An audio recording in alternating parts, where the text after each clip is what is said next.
안녕하십니까 여러분. 저의 코드 속의 버그 찾기 디버깅 두 번째 시간입니다.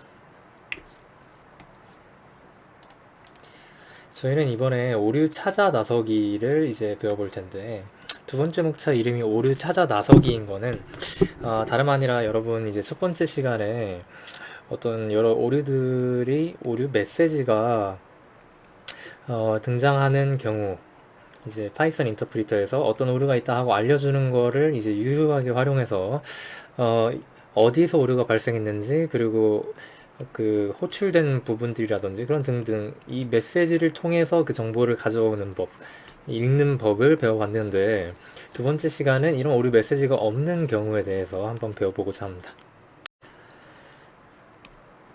자, 여러분 이제 여기 써 있죠. 오류가 발생하지 않으면 문제가 없을까라고 되어 있는데, 자, 과연 그런가요? 오류가 발생하지 않은 경우에는 문제가 없는 경우인가요? 사실 그렇진 않죠. 왜냐하면은 이제 오류 메시지가 이제 뜨지 않고 파이썬 인터프리터에서 이제 눈치채지 않았음에도 불구하고 이제 여러분이 이제 어떤 논리적으로 어떤 여러분이 생각하지 못한 상황을 마주한다던가, 코드가 원하는 대로 동작하지 않는다던가 등의 그런 부분도 오류죠, 여러분들에게는. 예를 들어서 어떤 함수를 그 코딩을 했는데, 이 함수가 어떤 동작을 하길 원했는데 실제로 다른 동작을 했어요. 더 크게 보면 프로그램도 어떤 동작을 하길 원했는데 실제로는 다른 동작을 했어요. 그러면은 이런 상황들에 있어서 어느 부분에서 이제 여러분의 코드 어느 부분에서 문제가 있어서 이런 상황이 발생했는지를 찾아 나서는 방법을 한번 이번 시간에 같이 하고자 하고요. 그리고 여러분들이 코드를 짠 다음에 어, 그런 문제가 있는지 확인하는 것도 굉장히 중요해요. 왜냐하면은 어, 여러분들이 코드를 짠 다음에 이게 실제로 문제가 있는 코드인지 알아내는 거죠. 예를 들어 계산기를 한번 여러분이 작성했다 해볼까요? 계산기를 작성을 했는데 1 더하기 5 뭐는 6 하면서 이제 잘 결과가 나와요. 뭐 8 나누기 2는 뭐 4 이런 식으로 결과가 잘 나오는데, 좀 복잡하게 7.5 뭐 곱하기 3 더하기 뭐 괄호 열고 6 더하기 7 뭐 이런 식으로 굉장히 복잡한 수식을 넣었더니 이거는 결과가 이상하게 나온다 하면은 문제가 있는 코드인 거죠, 여러분의 코드가. 근데 이런 이 위에 있는 단순한 상황만 확인을 한 다음에 이거 괜찮구나 하고 넘어가면은 그건 이제 문제가 될 수 있겠죠. 그렇기 때문에 그런 오류가 지금 내 코드에 오류가 있는지 확인할 수 있는 방법을 좀 알아야 되는데, 저는 우선 두 가지를 가져왔어요. 첫 번째로 다양한 입력을 통해 문제될 수 있는 상황을 찾아낸다. 자, 여기서 말하는 다양한 입력이 뭐죠? 다양한 입력은 여러분이 이제 컴퓨터 수업을 들으면서 구름을 써보셨을지 잘 모르겠어요. 구름에 이제 과제를 제출하는 경우가 종종 있죠. 과제를 제출하고 나면은 뭔가 테스트 케이스 어쩌고 하면서 테스트 케이스 1에 뭐 실패, 뭐 여기는 패스, 뭐 이런 식으로 막 뜨는 거를 보셨을지 잘 모르겠네요. 자, 이게 뭐냐? 테스트 케이스는 교수님이 이제 과제를 만들고서 이 과제를 여러분들이 이제 제출한 코드를 평가하기 위해서 만들어 놓은 입력이에요. 예를 들어 이런 계산기를 해보면은 테스트 케이스로 이런 것들 1 더하기 5, 8 나누기 2, 그리고 굉장히 복잡한 것도 있을 거고, 그리고 일부러 오류를 발생시키실 수도 있어요. 7 나누기 0을 하면은 이게 가능한가요? 7 나누기 0 이게 되나요? 저번 시간에 말씀드린 것처럼 이거는 divide by zero, 그 0으로 나눴을 때 오류가 나죠. 이런 거를 핸들링 해야 된다라고 말씀하셨으면 이런 부분까지도 체크를 하실지도 모르겠죠. 이렇게 정말 다양한 그 상황의 입력을 만들어 놓으신 거를 저희가 테스트 케이스라고 해요. 자, 이런 테스트 케이스가 제가 말하고 있는 이 다양한 입력을 통해 문제될 수 있는 상황을 찾아낸다. 이거랑 굉장히 동일한 말을 드리고자 해요. 여러분들이 이제 교수님의 채점으로만 생각하지 말고 여러분도 여러분 자체적인 테스트 케이스를 작성해서 자신의 코드에 문제가 있는지 아니면은 지금 괜찮은지를 찾아낼 수 있거든요. 그런 방법들을 한 번만 같이 한번 해보고 이후에는 한번 그런 방법을 사용해서 해보시길 권장하고요. 두 번째는 굉장히 뻔하지만 우선 가져왔어요. 코드의 논리적인 구성과 흐름을 검토해서 문제 상황을 찾아낸다라고 되어 있는데, 이건 단순히 말해서 이제 여러분들이 이제 코드를 뭐 예를 들어 제출을 하고 나면 과제로서 그거를 방금 전에 말씀드린 테스트 케이스로 이제 어떤 문제가 있는지 확인도 하지만, 반면에 이제 순전히 코드를 검토해서 어떤 문제가 있을 수 있겠구나라는 것도 알아낼 수 있죠. 여러분들이 작성한 코드에 이제 어떻게 작성했는지 그런 논리 같은 거를 따져보는 거죠.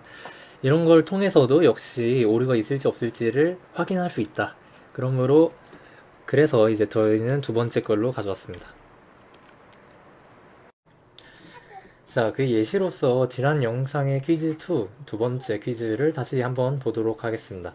자, 지난 영상에서 do something 함수 기억나시나요? 혹시 이 부분에 뭔가 코드가 있는데, 이 do something 함수를 이렇게 5개로 나누어서 호출을 해보니까 1과 빼기 100, 0.4, 0, 그리고 좀 높은 수, 뭐 이런 식으로 do something 함수를 호출해 보니까 이런 식으로 오류가 났다.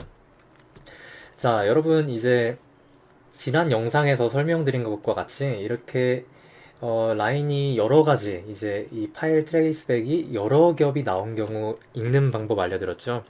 자, 맨 위에 있는 거로부터 시작해서 어딘가를 계속 호출한 거예요. 이 경우에는 라인 8번째에서 do something이라는 함수를 호출했구나. 그래서 그 트레이스백이 남아있는 거죠.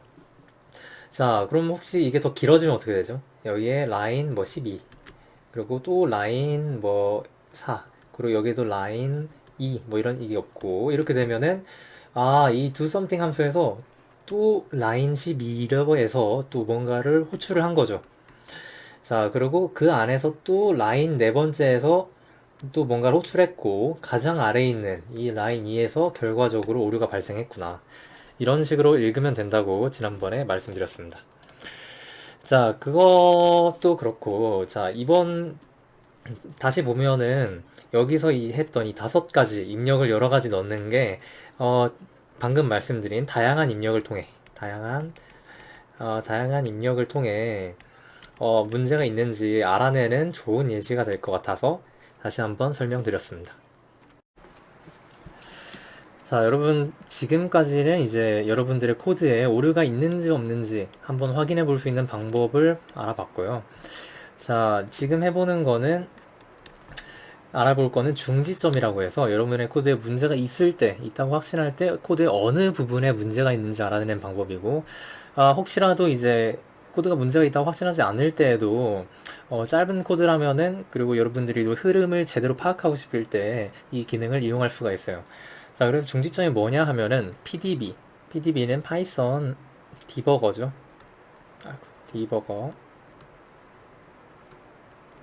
파이썬 디버거인데, 파이썬 PDB를 해서 이제 중지점을 제공하는데, 이 기능을 통해서 여러분이 사용하신 ID는 종합개발 환경이죠. 종합개발 환경, 예를 들어 파이참 아니면은 VS 코드 같은 여러분들이 사용하시는 IDE에서 이제 이 중지점 기능을 좀 보기 좋게 잘 제공을 해요. 자, 그러면은 이 중지점이 뭐냐 생각하실 수 있어요. 한번 같이 볼까요? 자, 이 중지점 기능이 뭐냐라고 물어보실 수 있는데, 자, 이 중지점 기능은, 자, 예를 들어 여러분들이 이렇게 8줄의 코드를 작성했다고 생각을 해볼까요? 자, 이렇게 8줄의 코드를 여러분들이 작성을 했는데, 이 중에 어디에선가 문제가 생기는지를 이제 알아보고 싶은 거예요. 자, 그럴 때 예를 들어서 이제 변수 A가 여러분들의 생각과 좀 다르게 움직인다 라고 했을 때는 어떻게 해야 되죠? 이 변수 A가 어떻게 바뀌는지 계속 추적하고 싶죠. 이런 경우에 사용할 수 있는 게 중지점인데, 이 8줄 중에 여러분이 작성한 코드에서 어느 한 라인에서 잠시 멈춰달라 라는 이제 표시를 해 놓을 수가 있어요.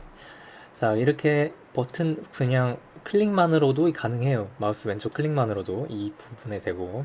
자, 그럼 이렇게 빨갛게 원이 들어오는데, 자, 이 상황에서 그냥 여러분들이 주로 사용하시는 이 플레이 버튼, 런 버튼을 누르시면은 이 중지점이 제대로 작동하지 않고요. 자, 이 플레이 버튼 오른쪽, 런 버튼 오른쪽에 있는 이 벌레 모양의 버튼을 누르시면 이게 디버깅 버튼이죠. 디버그 버튼을 누르시면은 지금이 이제 딱 6번째 줄에서 멈춘 거예요. 자, 이런 거를 저희가 중지점이라고 합니다. 자, 그럼 이 중지점은 이 그 해당 자리에 멈추는 것밖에 기능이 없느냐? 우선은 중지점에서 멈춘 다음에 여러 가지 변수들을 추적할 수 있는 기능도 있고요. 예를 들어 볼까요? 한번 지금은 보시다시피 이렇게 이 5번째 줄은 변수 선언이 없고 6번째 줄을 실행하기 전에 멈췄기 때문에 아무런 변수가 없어요. 그렇기 때문에 지금은 뭔가 잘 알 수가 없고 한번 여기 8번째 줄에서 멈춰 볼까요? 자, 8번째 줄에서 멈추도록 하면은 자, 여기 보이시나요? variables 변수죠, 변수. 변수에 변수 a가 int형의 10이 들어가 있다는 게 보여지고 있어요. 자, 이와 같이 여러분들이 사용하고 있는 변수들을 이 안에서 추적을 할 수가 있는 거예요. 자, 이 변수들도 추적을 할 수가 있고 또 다른 기능이 있는데 그거는 이제 여러분이 6번째 줄에서 이렇게 멈춘 다음에 여기 있는 버튼들을 이용해서 코드를 한 줄씩 실행시켜보는 한번 테스트도 해보실 수 있어요. 자, 그거를 하기 위해서 여기 있는 버튼들을 조금 알아야 되는데 가장 왼쪽에 있는 스텝 오버 이거는 뭐냐면 그냥 다음 줄로 가라는 뜻인데 오버라고 되어 있죠. 이건 왜 그러냐면 이렇게 펑션이라고 보이시나요? 여기 함수를 호출하고 있죠. 실제 코드의 흐름은 어떻게 되죠? 6번째 줄을 실행하고 7번째 줄을 실행하면서 동시에 이 펑션 안으로 들어가시는 거 알고 계시죠? 실제 파이썬 코드의 흐름은 이렇게 7번째 라인에서 2번째, 3번째 라인도 진행을 한 다음에 다시 돌아오게 돼 있어요. 함수를 호출했기 때문에. 자, 근데 이 스텝 오버는 그런 거를 무시하고 함수 호출이 있더라도 무조건 다음 줄로 가도록 하고 있어요. 자, 한번 2번 눌러볼까요? 6번째 줄에서 지금 7번째 줄로 왔고 다시 한번 누르니까 7번째 줄에서 8번째 줄로 왔어요. 자, 이거는 펑션 내부에 이 함수 메소드 내부의 코드들은 자신이 직접 보지 않겠다라는 거죠. 직접 이제 한 줄씩 실행시켜 볼 필요는 없을 것 같다 했을 때 우선 다음 줄로 넘어가도록 하는 거를 스텝 오버라고 합니다. 당연히 내부적으로는 이 펑션 내부의 코드들이 실행이 되지만 다만 여러분이 보지 않는 것 뿐이죠.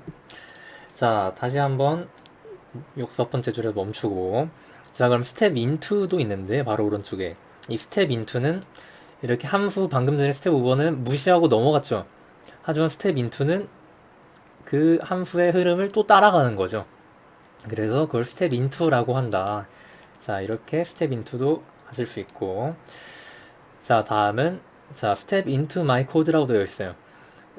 이거는 마이 코드라는 것만 잘 보시면 돼요. 마이 코드, 스텝 인투 마이 코드는 스텝 인투랑 동일한데 만약에 이런 함수들이 여러분들이 어떤 라이브러리를 가져와서 사용할 때도 있죠. 뭐 정말 다양한 라이브러리들이 있으니까 그런 라이브러리에서 가져온 함수인 경우에는 그냥 스텝 인투는 그 함수를 추적해서 따라가지만 이 스텝 인투 마이 코드를 사용하면 외부에서 가져온 코드이기 때문에 따라가지 않아요. 그래서 자신의 코드에만 집중할 수 있어요. 자, 그런 경우에 스텝 인투 마이 코드를 사용한다. 그리고 스텝 아웃은 이제 한 줄 한 줄 따라가지 않고 그냥 아예 튀어나오라는 버튼이에요. 자, 이거 여기 있는 버튼들을 아신다면은 이제 별 문제 없이 흐름을 따라가실 수 있어요. 자, 여기 run to cursor도 있는데 이거는 커서까지 진행을 하는 거겠죠. 자, 그리고 왼쪽 버튼들도 알아두시면 좋을 것 같은데 이 맨 위에 있는 건 rerun, 예, 말 그대로 다시 한번 실행시키는 거고 이건 resume, 예, 이어 나가는 거죠. 이어 나가는 건데 당연히 이 다음에 어떤 브레이크 포인트도 설정이 되어 있지 않고 그리고 해당된 브레이크 포인트가 없다면은 그 프로그램은 끝나겠죠. 하지만 6번에서 멈췄는데 이 리즘 버튼을 누르면 이렇게 8번에도 브레이크 포인트가 있다면 이 다음에 있는 거에 멈출 거예요. 자, 이런 경우는 어떻게 될까요? 자, 우선 몇 번에서 멈추죠? 3번하고 6번째 줄에 지금 브레이크 포인트가 있는데 돌리면은 우선 6번째 줄에서 멈추고, 그리고 리즘 버튼을 누르면은 함수 여기서 호출돼서 이 안에 있는 브레이크 포인트에도 당연히 따라가겠죠. 자, 그리고 이 이외의 것들은 이거는 일시정지죠. 지금 실행 중인 프로그램을 잠시 멈추라는 거죠. 하지만 이미 지금 브레이크 포인트에서 멈춰 있기 때문에 지금 활성화가 되어 있지 않은 모습이고요. 자, 그리고 스톱은 말 그대로 프로그램을 정지하라는 명령이에요. 자, 여기 있는 거는 브레이크 포인트들이 어디에 설정되어 있는지 한번 확인할 수 있는 버튼이고, 이거는 브레이크 포인트를 뮤트, 모든 브레이크 포인트들을 뮤트, 음소거하는 거죠. 아예 활성화하지 않는 거예요.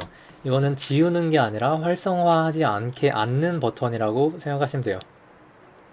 자, 여기까지 아셨으면은 여러분들이 이제 브레이크 포인트, 중지점을 파이썬에서 사용하실 때, 파이참에서 사용하실 때 문제없이 사용하실 수 있으리라 생각을 합니다. 자, 그러면은 VS 코드에서는 어떻게 사용을 해야 되는지 궁금하신 분들이 있을 것 같아서 한번 가져와 봤어요. VS 코드에서도 정말 동일해요. 이 왼쪽에 있는 곳에 버튼을 누르면은 이런 식으로 중지점이 똑같이 생성이 됩니다. 자, 그리고 대신에 이 버튼을 누른다고 해서 중지점이 제대로 되지 않아요. 왜냐면 이거는 파이참의 런 버튼이랑 똑같은 버튼이고, VS 코드에서는 여기 F5 버튼 혹은 여기 있는 런의 스타트 디버깅 버튼을 눌러 주셔야지만 디버깅이 활성화가 됩니다. 자, 디버깅이 활성화되면 이외의 부분들은 완전히 동일해요. 자, 왼쪽에 이제 variables, 즉 그 변수들도 역시 확인할 수 있고, 말씀드린 것처럼 여기 resume, continue, 그리고 step over, step into, 그리고 step out까지 완전히 동일하죠. 리스타트, 스톱, 몇 개 여기 resume이 아니라 continue라고 되어 있는 것처럼 조금은 다를 수 있지만 완전히 동일해요. 자, 이렇게 넘어가다 보니까 변수 A가 선언이 되고 왼쪽에 변수 A가 추가돼서 여러분이 확인할 수 있는 거 보이시죠? 자, 이런 식으로 여러분들이 디버깅의 이 브레이크 포인트를 이용하신다면은 여타 방법보다 굉장히 이제 코드를 직접 보면서 디버깅을 할 수 있고, 변수들의 상황까지 대략 이제 다들 짐작할 수 있고 실제로 볼 수 있기 때문에 굉장히 유용한 도구가 될 것 같습니다. 자, 여러분, 변수 상황 추적하기라고 되어 있는데 이거는 제가 중지점을 한번 설명 다시 드리기 위해서 한번 가져와 봤어요. 이거 저번 영상에서 보았던 코드죠. 데이터 안에 있는 모든 것들을 다 썸에다가 더한 다음에 데이터의 양만큼 그걸 나눠주면은 어떻게 되죠? 평균을 리턴하는 거랑 똑같죠. 그래서 이제 min이라는 펑션을 구현을 했다. 자, 한번 동작을 직접 시켜보면은 1, 5, 7, 9를 넣어보면은 데이터의 산술 평균은 5.5구나 하고 알 수 있는 굉장히 간단한 코드예요. 자, 그러면은 이 상황에서 이 썸 변수가 굉장히 중요하죠. 중간에 뭔가 더해지는 게 제대로 더해지고 있는지 확인하고 싶어요.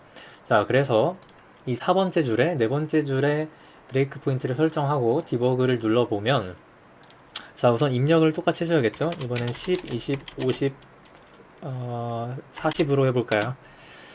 자, 지금 상황 어떻죠? 아래에 있는 변수들을 보면은 썸에 0이죠. 왜냐면 아직 한 번도 이 라인이 실행된 적이 없기 때문에, 지금 썸은 0이에요. i가 뭐죠? i는 첫 번째, 데이터의 지금 첫 번째 숫자가 i가 돼요. 그렇기 때문에 여기 10이 제대로 i가 되어 있구나. 한번 실행을 이 리즘을 통해서 한 번 더하게 실행을 해보면은 썸에 10이 제대로 더해졌고 다음 숫자인 20이 i에 들어가 있고, 자, 썸이 계속 변하고 있는 모습 확인하실 수 있을 거예요. 자, 그러면은 여기서 궁금하신 게 있을 수도 있어요. 예를 들어 지금 min이라는 그 함수의 내부에서 지금 상황을 보고 있는데 이 외부의 변수인 input 데이터는 지금 여기 나와 있지 않네요. 자, 이건 왜냐하면은 지금 이 함수의 스코프에서 디버깅을 하고 있기 때문인데, 혹시 여러분이 보고 싶으시다면 여기 더하기 버튼을 눌러서 input 데이터를 추가를 해주시면 그 전역 변수들 또한 얼마든지 여러분이 관측을 하실 수가 있어요. 예를 들어 테스트라는 변수를 한번 넣어볼까요? 넣어보고 자, 리런 버튼을 통해서 다시 돌려볼게요. 1, 5 아무 숫자나 넣어주고, 자, 여기에 테스트라는 변수도 추적을 하고 싶다라고 해놓으면 테스트 변수가 이렇게 잘 나오고 있는 것을 확인하실 수 있습니다. 자, 프린트문 활용과 로깅 모듈이라고 되어 있죠. 프린트문 활용과 로깅 모듈이라고 되어 있는데, 이거는 여러분들이 아마 이미 사용하고 계실 가능성이 굉장히 높은 방법 중에 하나입니다. 이게 뭐냐면은 프린트문을 곳곳에 이제 여러분들이 코드가 이렇게 길게 있다고 생각을 해보면 곳곳에 프린트문을 배치를 해서 이 프린트문으로 지금 상황을 출력하도록 배치를 해 놓는 거죠. 그러면은 지금 이게 로그를 출력하듯이 지금 상황을 계속 출력하고 있기 때문에 여러분들이 코드에 대해서 코드가 어떻게 흘러가고 있는지 잘 알 수 있겠죠. 다양한 방법이 당연히 있지만 예를 들어 함수가 시작할 때, 뭐 함수가 끝날 때, 다른 함수도 시작할 때, 끝날 때, 뭐 등등 여러분들이 원하시는 곳에 프린트문을 배치해서 지금 현재 상황을 출력하게 하는 거죠. 자, 이거는 저희가 한번 다음에 같이 예제를 보면서 한번 알아볼 거고, 이 로깅 모듈도 지금 제가 추가를 해놨는데, 이 로깅 모듈이란 게 뭐냐? 파이썬에서 이제 그 공식적으로 제공하는 모듈인데, 자, 이 로깅 모듈은 여러분들이 이제 프린트를 사용하시는 거랑 큰 차이는 없지만, 이 뭔가 출력한다는 점에선 동일하지만, 이 로깅 모듈을 사용하시면은, 여러분들이 출력할 그 메시지의 레벨, 예를 들어서 치명적이다, 아니면은 그냥 디버깅 할 때 필요한 거다, 아니면은 알아둘 만한 정보이다, 뭐 이런 것들을 레벨화해서 따로 관리도 할 수 있고, 여러 가지 부가적 기능들이 굉장히 다양하기 때문에, 그 표준 라이브러리임에도 불구하고 굉장히 많이 사용됩니다. 물론 이제 여러분들의 과제를 한다 뭐 이럴 때까지 활용할 필요는 없고, 프린트문만으로도 충분하겠지만, 여러분들이 뭐 협업을 한다든지 아니면은 조금 큰 프로젝트를 진행을 하신다면은 로깅 모듈을 한번 활용해 보는 것도 나쁘지 않을 것 같습니다. 자, 앞서 설명드린 것들의 예시로서 이 n번째 수수를 반환하는 getPrime 함수를 같이 디버깅 해보는 거를 한번 해보고자 합니다. 자, 이 getPrime 함수가 뭐냐? 다들 아시다시피 소수는 1과 자기 자신으로밖에 나눠지지 않는 수를 저희가 소수라고 하는데, 예를 들어 2, 3, 5, 7, 11, 13 이런 숫자들을 저희가 소수라고 하죠. 자, getPrime 함수는 여기는 n 보이시죠? n번째 소수를 반환하는 거죠. 작은 순서대로 해서. 그래서 예를 들어 n이 1이라면은 가장 첫 번째 있는 소수 작은 차례로 해서 2를 반환하고, n이 뭐 5라면은 다섯 번째 2, 3, 5, 7, 11 해서 12를 반환하고, 이런 함수가 getPrime 함수입니다. 자, 근데 이 getPrime 함수에 문제가 있어요. 한번 돌려보다 보니, 자, 1 첫 번째 소수는 2가 잘 나오고, 두 번째 소수도 3이 잘 나오고, 그리고 뭐를 넣던 간에 소수들을 잘 반환하기 때문에 문제가 없다고 생각을 할 뻔 했는데, 잘 생각을 해보니 다섯 번째 소수에 7이 나와요. 자, 방금 보셨다시피 다섯 번째 소수는 11이죠. 근데 여기는 7이 나오죠. 이게 무슨 일인가 하고 한번 쭉 좁혀 나가다 보니까 세 번째 소수에 4가 나옵니다. 뭔가 문제가 있죠? 자, 코드를 한번 설명을 해드리자면은, 이 n을 받고 이 num은 이제 여러분들이 한번 확인할 숫자를 num이라고 해놨어요.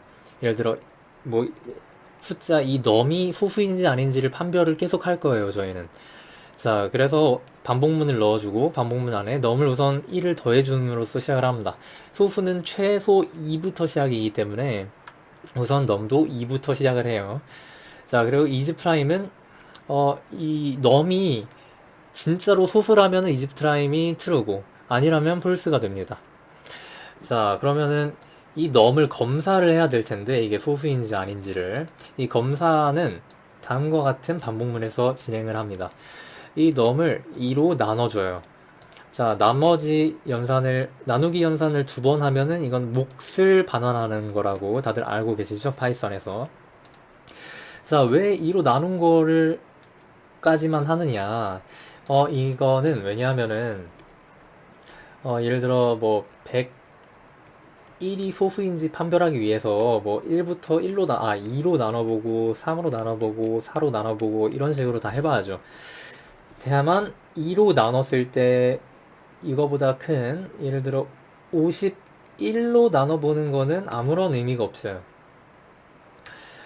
어, 그래서 그렇게 되겠죠. 왜냐면은 이게 51로 나눠보는 게 전혀 의미가 없는 일이죠.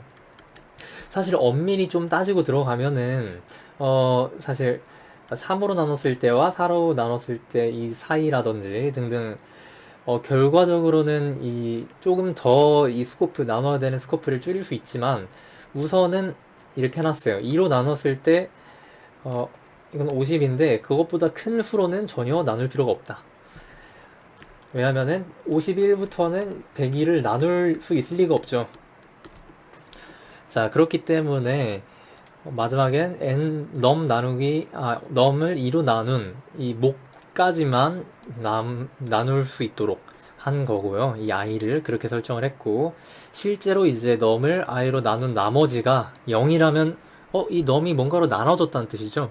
그렇기 때문에 이즈 프라임은 폴스가 되고 바로 브레이크를 통해서 빠져나오게 됩니다. 자, 이걸 거치고 나서 이 이즈 프라임이란 거를 확인을 하고 만약 이즈 프라임이라면은 이 넘이 진짜로 소수구나 이런 뜻이죠. 자, 이걸 해보니까 넘이 1이라면 n이 n번째 수를 n번째 소수를 알고 싶다는 거죠. 만약에 n번째가 첫 번째라는 거라면 이 넘을 바로 리턴을 해버리고 아니라면은 이 n에 1을 계속 뺄 거예요. 그러면 다섯 번째라면은 네 번째, 세 번째, 두 번째, 첫 번째 이런 식으로 해서 n이 조금씩 줄어들다가 결국에 해당 번째가 되면은 그거를 넘을 리턴하라. 이런 식으로 코드를 짰는데 자, 방금 보셨다시피 3을 넣으면은 4가 나와요. 이거 뭔가 문제가 있는 거죠. 자, 그럼 뭐가 문제가 있는지 알아보기 위해서 한번 방금 전에 사용했던 브레이크 포인트를 한번 사용을 해볼까요? 자, 브레이크 포인트를 어디다 넣을 거냐면 이 넘에다가 넣어 볼게요. 넘이 지난 다음에 지금 알고 싶은 넘을 확정한 이후에 1을 더한 이후에 한번 멈추도록 해볼게요. 자, 이거를 방금 문제가 있던 세 번째 수수를 알려달라라고 해봤어요. 그러니까 멈췄죠. 지금 확인하고 있는 넘은 뭐죠? 넘이 2일 때를 확인하고 있어요. 자, 한 줄 넘어가면 넘이 2일 때는 보시다시피 이 반복문을 무시하네요. 왜냐하면은 이 레인지 2부터 넘은 2인데 2부터 1까지인데 2부터 1까지는 해당하는 숫자가 없죠. 그렇기 때문에 반복문을 무시하고 넘어가는 걸 확인하실 수 있어요. 그러면은 결국 이즈 프라임은 실제로 true로 남아 있겠죠. 그래서 true가 될 거예요. 자, 그러면 다음 숫자인 3을 검사하는 것도 볼까요? 자, 3도 또한 3 나누기 2를 하면은 1.5기 때문에 몫은 1이죠. 그래서 2부터 1까지니까 넘어가네. 자, 지금 문제가 되는 넘이 4일 때입니다. 넘이 4일 때는 넘이 4일 때도 조차 넘어가요. 왜냐하면은 이거는 넘이 4인데 2로 나눈 몫은 2죠.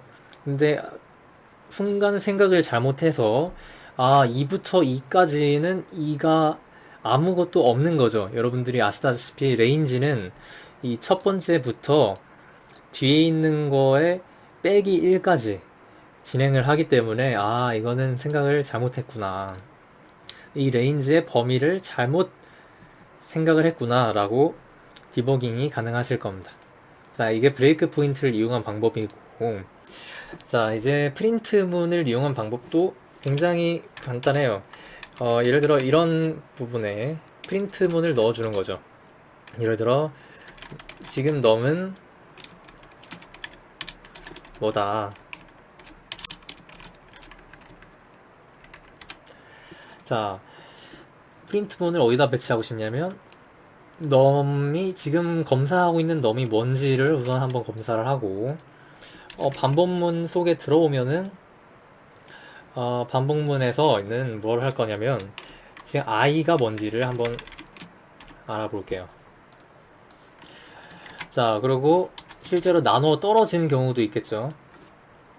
나눠 떨어진 경우는 뭐 넘 나머지 i가 모듈러 i가 0이다. 뭐 이런 식으로 각자 동작마다 이제 프린트를 통해서 뭐 로그를 출력하도록 한번 해볼게요.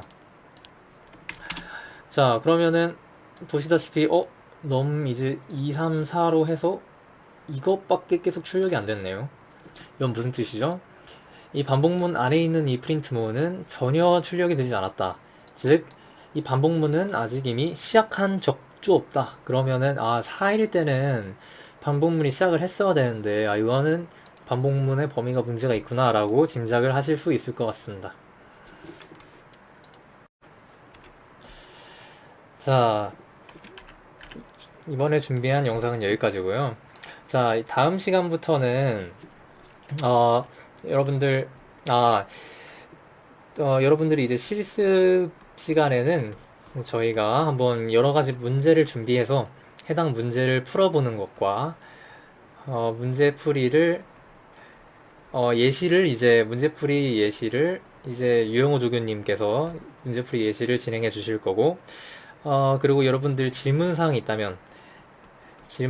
있다면은 이 질문도 계속 받고 그리고 실제 문제풀이도 진행을 할 거예요. 그리고 여러분들 저희가 몇 가지의 문제를 준비해서 쉬운 것부터 어려운 것까지 쭉 준비를 하겠지만 이 중에서 몇 개의 문제 이상을 해결한 경우에 이제 저희가 이제 저희 디버깅 코스를 수료했다고 인정하도록 할 테니까 문제풀이도 조금 한번 이번 영상 한번 쭉 다시 훑어보면서 준비를 해주시고 그래도 이제 어렵게 그 수료 조건을 설정하진 않을 테니까 그렇게 걱정하실 필요는 없을 것 같습니다. 자, 저희 영상 이론 강의는 여기까지고 저희 실습 시간에 뵙도록 하겠습니다. 감사합니다.